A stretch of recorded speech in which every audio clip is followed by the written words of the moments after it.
Good morning. Welcome to another episode of Tea, Coffee, and Torah.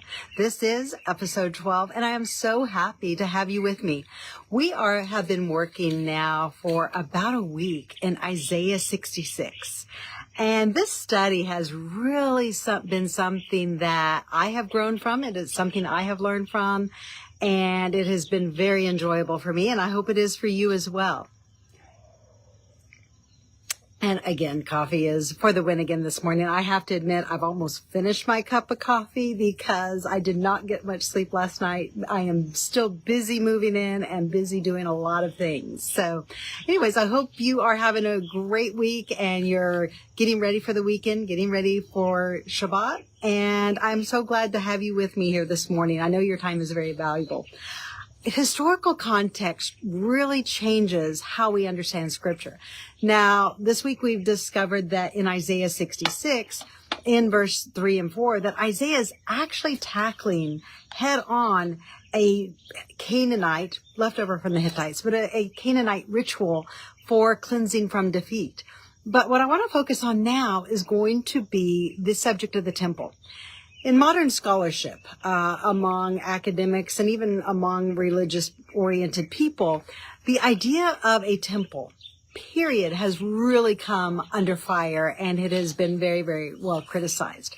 Isaiah 66, verse 1, is one of those texts that is used to criticize the temple in Jerusalem. So let's delve right into the text, and we're going to kind of see where Isaiah is coming from with this. So Isaiah 66 verse 1 states, "Thus says Yahweh, the heaven is my throne, the earth is my footstool.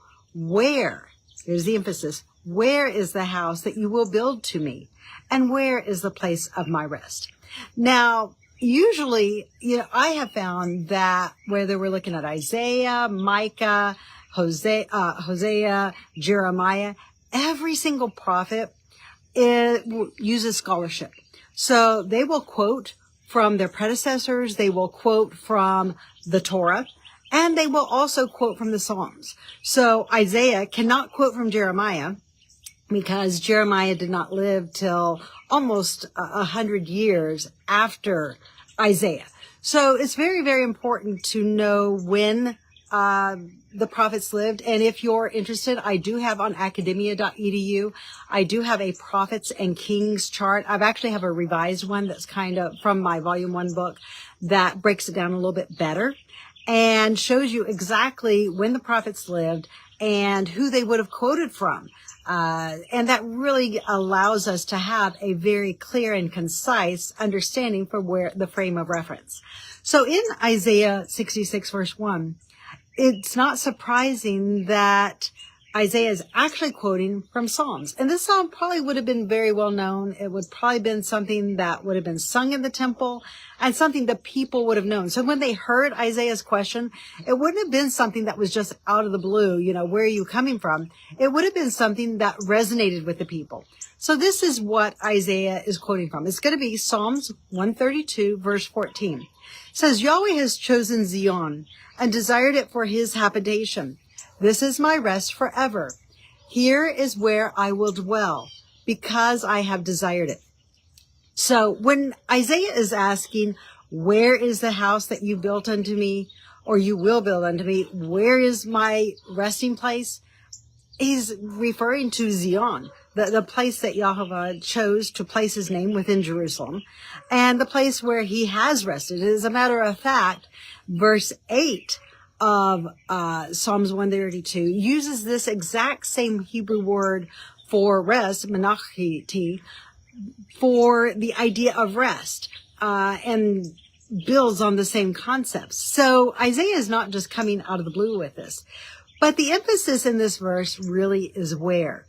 And the reason for this, and this again, unless we step back in time and say, here, let's say I'm an Israelite. What is going on around me? What is Isaiah addressing? Well, during the time of Ahaz, which would have been right before Hezekiah, the high places really came into preeminence, the high places, and they competed with the temple in Jerusalem, which we're going to see a little bit more in the forthcoming episodes.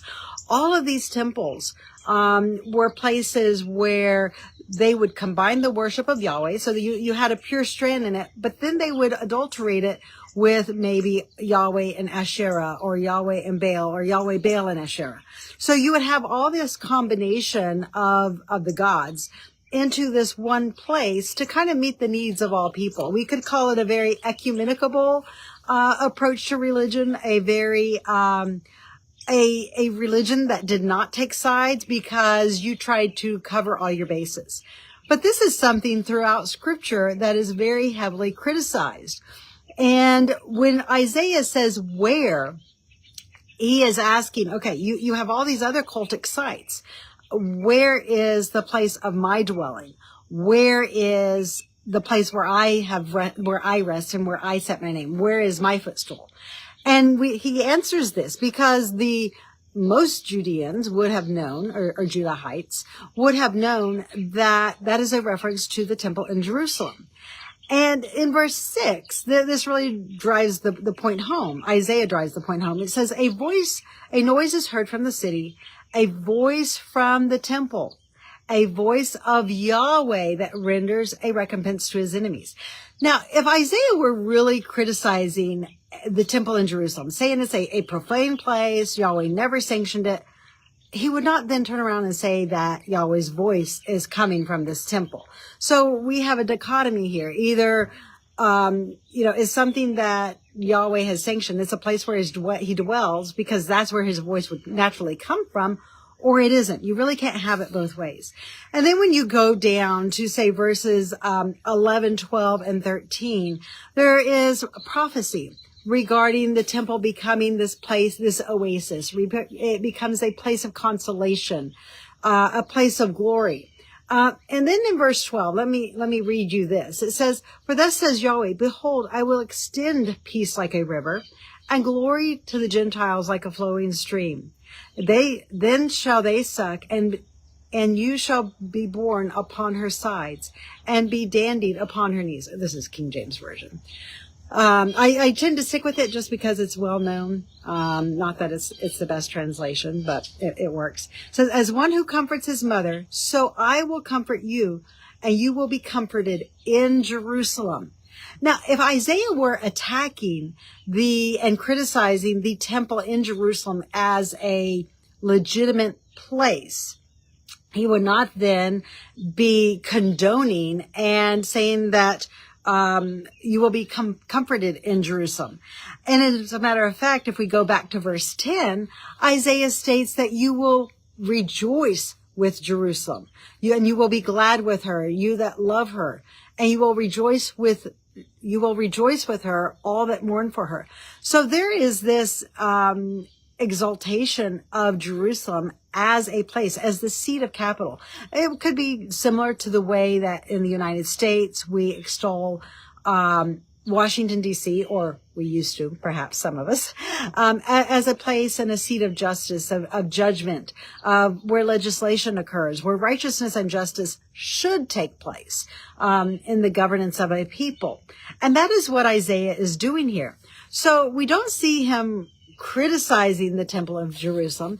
We actually see him extolling it. We have a voice that comes from the temple. We have a future prophecy saying that people will rejoice with it. And we have this prophecy that peace and comfort will be coming. And those ideas are not likely to be associated with somebody who is outright condoning or condemning the temple in Jerusalem as a legitimate place for Yahweh worship. But what we do find is this emphasis on where. Where is the place of Yahweh's dwelling? And what we're going to find in our next episode is that there were competing sites that Levites were serving, and competing sites where they were actually profaning the name of Yahweh. These are Levites themselves, and they were ascribing all sorts of pagan rituals to Yahweh. And this is why Isaiah addresses it in Isaiah 66, verses 3 and 4, because these pagan rituals were part of the Yahweh cult outside of Jerusalem. And very likely a lot of that had infiltrated into Jerusalem before the reign of King Hezekiah. And what we're going to see in our next episode is how King Hezekiah tackled those profanations and how he cleansed the worship of Yahweh and made it something that was pure, righteous, and holy again. So I hope you'll join me next time. We are going to delve into some of the scholarly opinion on this, and kind of see where scholars align with the text and kind of where they go off on their own. So I hope you'll join me next time for another episode of Tea, Coffee, and Torah. I have really enjoyed these episodes with you, and I thank you for sharing your morning with me. Have a fantastic weekend.